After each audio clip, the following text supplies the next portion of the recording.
umalis. Diba? Sino makakagawa niyan? Love you guys! Diba? Ayan, sabi nga, hustisya wag palusot. Diba? So sabi nila, lahat ipapakulong. Yung mga connected daw sa flood control. Pero sino kinulong? Si Senator Marcoleta ba? Yung kanyang kinaso sa kanya connected sa flood control? Diba? Si Congressman Mike Defensor connected ba sa flood control?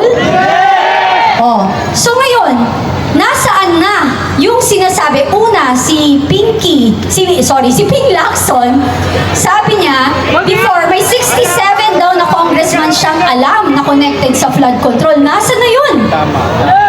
Wala, di ba? So ngayon, yung binanggit ng mga witness na connected sa flood control, from yung mga contractors, yung napakapal na mukha ng mga DPWH na nagsugal ng 400 million. Itinapon sa kasino ang pera ng bayan. Ginawang state witness. Diba?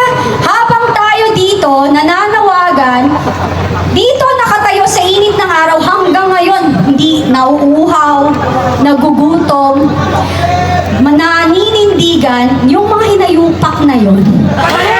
Nandun, nagsugal ng 400 million, tapos state witness pa. Iba na ngayon, oh, yung kriminal ang pinoproteksyonan. Diba? So, papayag pa tayo na ganun na lang tayo lokohin? Hindi, diba? So, kaya tayo nandito. Kaya mga kababayan, maraming salamat sa inyo at nandito pa rin po kayo. Meron pa po tayo, may mga magpapasalamat pa rin po sa inyo. At wag po tayo magsasawa kasi alam niyo sabi nila, magsasawa rin daw tayo, rally tayo ng rally. Diba? Kasi magsasawa din tayo, mapapagod din tayo. Tingnan natin, kasi ganun ho talaga. Pag gumagamit ng droga, manhid. Diba? Pero tatandaan nyo, ang droga, nawawala yan kasi kailangan i-take mo ng i-take para tamaan ka ng tamaan. So may moment, para tayong nasa boxing eh. Job ng job. Hanggang maka-uppercut, di ba? Yan ang ginagawa natin ngayon. Di ba? So maraming salamat sa inyo at thank you talaga na nandito kayo. Idol ko din kayo! Di ba?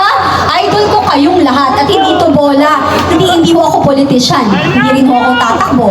Wala akong negosyo sa gobyerno. Tumatayo lang ako dito para sa inyo. Maraming salamat po sa pagmamahal ninyo sa bayan. God bless.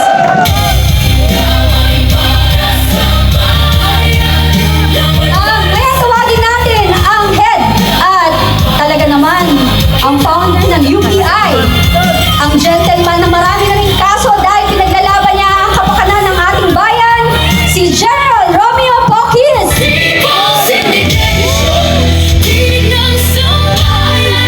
Magandang gabi, mga kababayan. Kumusta kayo? Okay ba kayo dyan? Mabuhay, Pilipinas! Ayun na, nandiyan na sila. Napakinggan po natin ngayong araw, ngayong gabi, lahat ng mga nagtalumpati. Kaya alam natin na kayo ay pagod na rin. Kaya pansamantala, tatapusin natin. Pero next week, meron pa rin po tayo. Mas marami, mas madami, mas malaki. Luzon, Visayas, and Mindanao. Sa ngalan po ng United People's Initiative, ang prime or lead convener ng People's Indignation Rally na ito, nagpapasalamat po kami sa inyong lahat. Dito sa Liwasang Bonifacio, Manila, doon sa Pulumulok, sa Cotabato, sa Cebu City, sa Naga City, sa Isabela City sa Bukidnon, at sa Maramag sa Bukidnon, at saka sa Isabela City sa Basilan. Hindi po tayo natuloy sa Cotabato City dahil last minute po kinancel ng mayor ang permit na ibinigay sa atin. Pero next week po, mas madami po tayo, mas malaki, mas maraming syudad, mas maraming mga probinsya, mas maraming mga bayan ng magkakaroon po ng ganitong People's Indignation Rally. So mga kababayan, mga kapatid, Maraming salamat po sa inyo. Huwag muna kayo maalis po.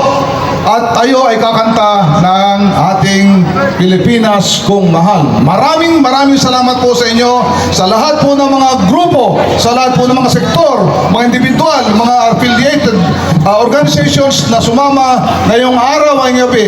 Maraming salamat po sa inyong lahat. Mabuhay!